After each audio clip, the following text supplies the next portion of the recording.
This is ZNS Total Sports.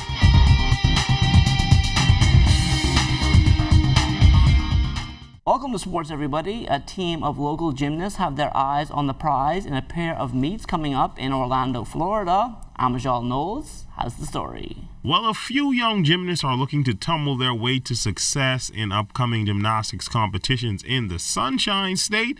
The coach for Nassau Gymnastics, Trevor Ramsey, tells us more. We do the Magical Classic competition and the Presidential Classic competition. Each kid participates at their individual level.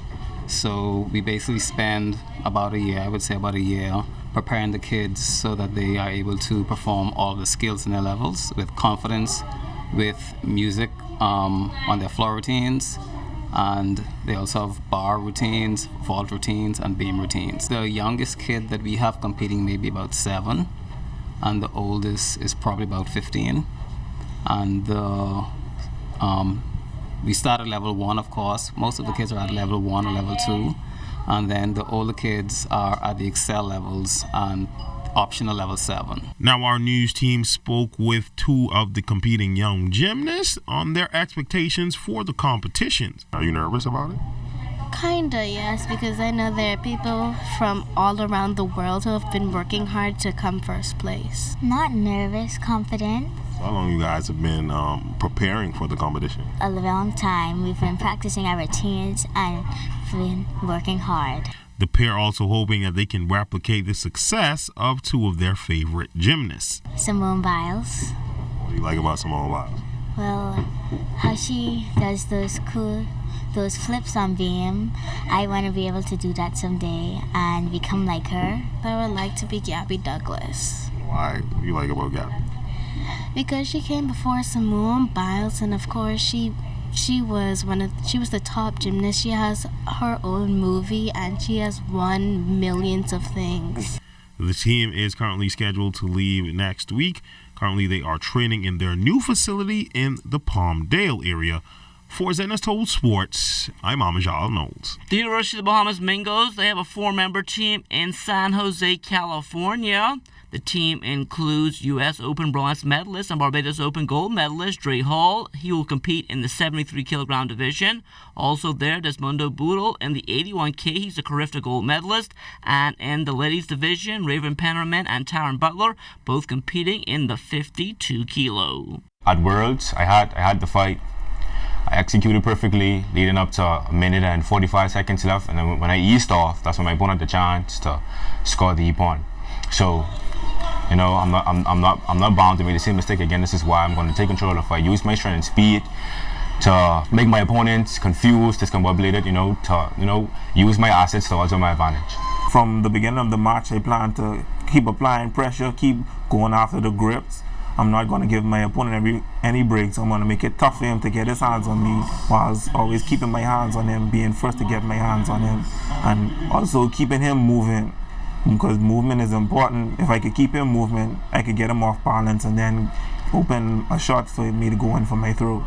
The Bahamas has its fair share of pro baseball players. Lucius Fox is one of them, and he says he isn't surprised at all with the increase in numbers the past couple of years. With the help of Maximum Development and iElite, it's just giving these young guys opportunities, and that's all you need. Is at the end of the day, is an opportunity to change your family's life and better yourself and chase your dream every chance you get. It's been a few years now since Fox was traded from the Giants to the Rays, and he says looking back at it now, you have to understand quickly that sports is like any other business. After my first year with the Giants, getting traded over, a lot of emotions running through my head. But now I found a home in Tampa, and they support me from day one, and I'm happy to be a Ray. With work progressing on the new Andrew Rogers National Baseball Stadium, Fox has some ideas in mind. It's going to be beautiful. So hopefully we can host, tournaments and, more international games and stuff like that for Bahamian people. Fox added that when the stadium is complete, it will also give local pros more time to spend at home. Being away from home 8 months out of the year, in the off season, we would like to spend time with our family.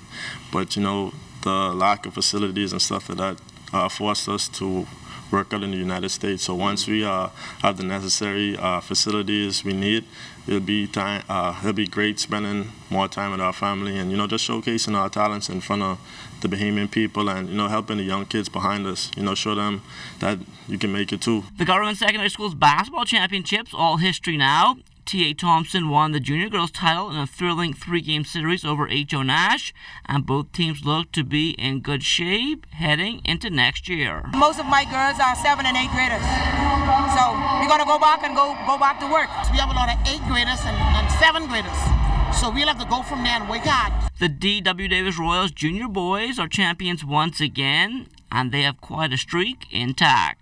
Back to back, undefeated in 4 years. So God is good, and we're going to celebrate in Royals country. The Royals now head to Mangrove Key in a few weeks in search of even more hardware. Anything less than a championship, it's very difficult, but we're going to keep working, keep preparing, and hopefully bring back the answer from Andres. The Doris Johnson Mystic Marlins still celebrating their win in the senior boys division over the C.I. Gibson Rattlers.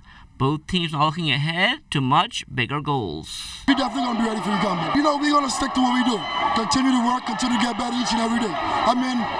As we play tonight, there's still a lot more to do. So we're going to continue to build, continue to work. We're not going to lay down. We're going to prepare and get ready for Hugh Campbell to see what happens. Tomorrow's back on the drawing board. This never happened. We're going for Hugh Campbell and the Nationals. And speaking about the Nationals, while it has provided good competition the past couple of years, D.W. Davis coach Mark Hanna would like to have seen a different approach, as right now it only caters to senior teams. We cannot build a roof without a foundation. So how can you live with the primary schools, the junior schools, and jump to the senior? If anything, we should have start with the primary schools first and build as we go up. The C.I. Gibson Rattlers senior girls have had quite a season so far, and it's all about getting even better in the coming years. I have a very young team. I have nobody in the 12th grade, so everybody's coming back. So we got to continue to get better. Hopefully, at the end of the day, some of these young ladies will get scholarship to go to school to further their education to basketball. From the NBA, Buddy Hield and the Sacramento Kings on court tonight against the Miami Heat. DeAndre Ayton and the Phoenix Suns also suiting up against the Golden State Warriors. And that will do it for sports, but don't go anywhere. The Bahamas Tonight comes back after the break. This is ZNS Total Sports.